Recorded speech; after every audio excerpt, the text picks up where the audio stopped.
चलो देखो, एक संघ है ऑर्थोपोडा के बारे में। अभी संघ हम लोग कई को देखे थे, ठीक है। आज हम लोग देखते हैं ऑर्थोपोडा। ये जो एक संघ होता है, संघ समझते हो ना, एक समूह, ठीक है। तो ये ऑर्थोपोडा जो है, इसके अंतर्गत जो बताया जाता है कि ये जंतुओं का बहुत बड़ा संघ कहलाता है। समझ गया ना। यानी बहुत बड़ी संख्या में इसके अंतर्गत जंतुओं को शामिल किया गया है ना। लगभग अगर जितना बताया जाए कि जितना जंतु अभी तक खोज किया गया है, उसमें अगर 75% जानवर यानी जंतु को बोला गया कि इसी में रखा गया है, इसी संघ में। बाकी बच गया कितना? 25%। वो 25% जो है अन्य संघ में रखा गया। ये सोच सकते हो कि अभी तक जंतु का कितना मतलब आविष्कार हुआ है, ज्ञात हुआ है, लोग उसके बारे में जानते हैं। उस टोटल का 75% जंतु इसी संघ में होता है। उस संघ का क्या नाम है? आर्थ्रोपोडा। समझ में आया? ऐसी होता है। आखिर ये है क्या, है ना।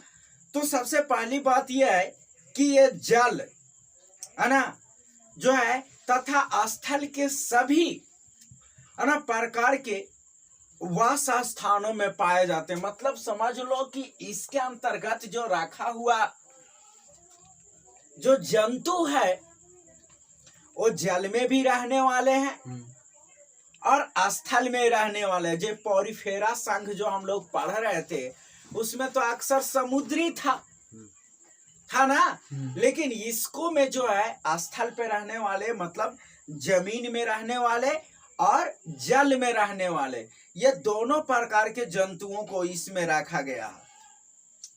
और इसको में जो जंतु होते हैं वो स्वतंत्र जीवी होते हैं, ठीक है, और परजीवी, दोनों प्रकार के जंतु पाए जाते हैं इसमें ऑर्थोपोडा में, ठीक है। इनका शरीर द्विपार्श्व सममित होता है। सममित समझता है ना, यानी इसके जो मतलब इसके अंतर्गत जो जीव है, इसको हम लोग दो बराबर मतलब भाग में, सममित के मतलब हमने बताए थे।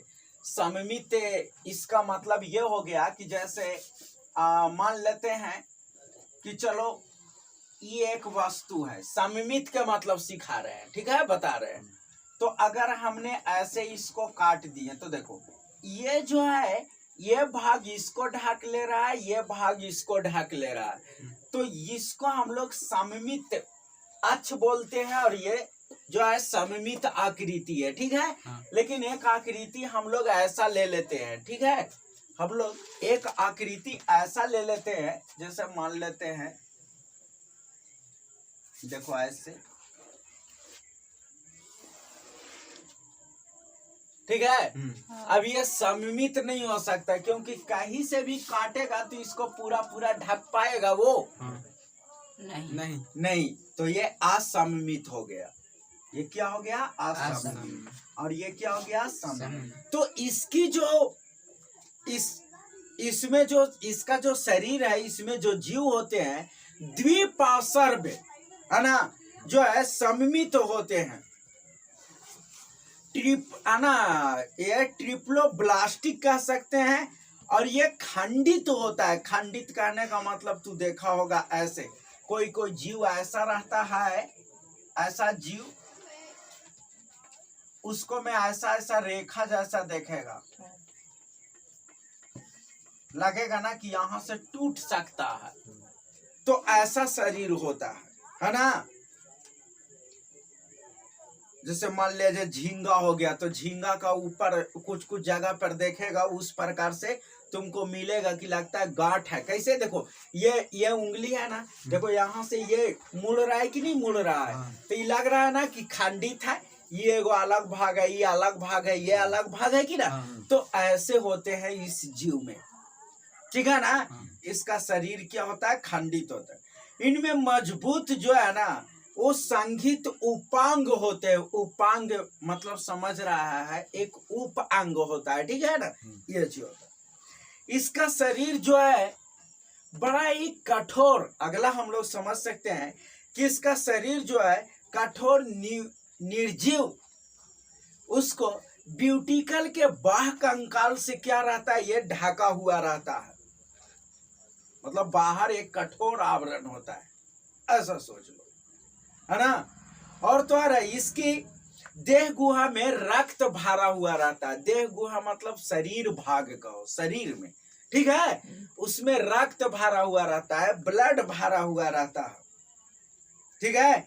इसलिए इसको हम लोग क्या कहते हैं, देह गुहा हीमोसील भी बोला जाता है। इसीलिए किस लिए इसको देह गुहा हीमोसील बोलते हैं, क्योंकि इसके शरीर में वो रक्त भरा हुआ रहता है, ठीक है। आहार नाल पूर्ण होता है, इसमें आहार नाल समझ रहे हो ना, ठीक है। हाँ, यह पूर्ण होता है।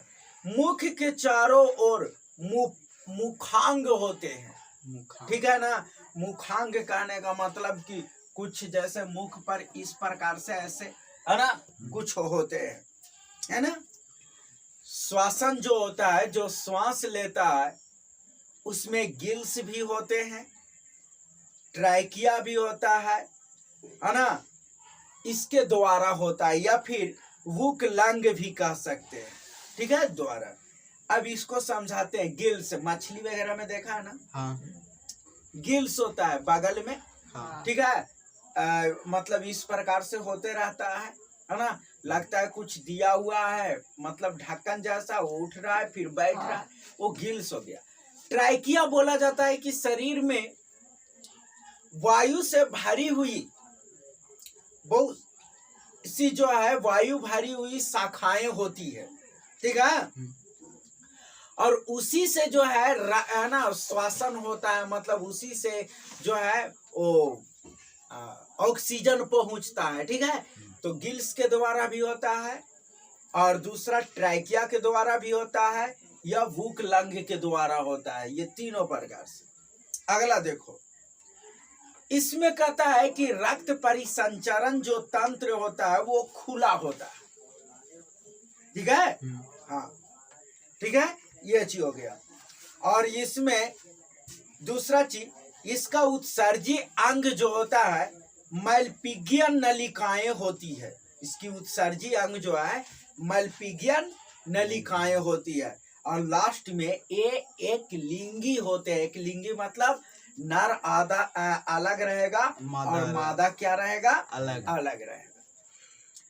जीवन चक्र में कई अवस्थाएं हो सकती है, मतलब छोटा है तो उसकी कुछ रहेगा, उससे बड़ा हुआ तो उसका कुछ रूप अलग बदल जाएगा, ये चीज हो जाएगा। जैसे में इसके अंतर्गत कुछ हम एग्जाम्पल देते हैं, वो कौन कौन सा जीव आता है, जैसे में हो गया मक्खी, इसी के अंतर्गत आता है, मच्छर, तितली, ये सब जो हुआ है ना, ये जो है अंडे से ये जो है वो क्या निकलता है ना, लार्वा निकलता है अंडे से, ठीक है। लार्वा से प्यूपा में बदलता है, और प्यूपा जो है अंततः प्यूपा से वयस्क कीट बन जाता है। सबसे पहले लार्वा हुआ, ठीक है, हाँ। लार्वा से प्यूपा एक अवस्था होता है, वो चेंज होगा। उसके बाद प्यूपा से फिर क्या हो जाएगा, ये जो कीट जैसे मक्खी है, मच्छर है, वो पूरी तरीका से आ जाएगा। तो समझ में आया। तो इस प्रकार से ये था। उदाहरण के लिए अगर देखें तो कुछ जीव जैसे झींगा एक जीव है, केकड़ा, तिलचट्टा, इस सब के अंतर्गत आता है। बहुत आता है, मच्छर, मक्खी, ये सब तो हम बताए हैं, बिच्छू, भृंग, ये सब इसके अंतर्गत। अरे बोले ना 75% जंतु जो है, जीव जो है, जंतु जितना ज्ञात है उसका 75% तो इसी में आता है। तो तू सोच सकता है कि मैक्सिमम जंतु तो इसी कैटेगरी में आ गया। समझ में आया। तो ये था ऑर्थोपोडा संघ।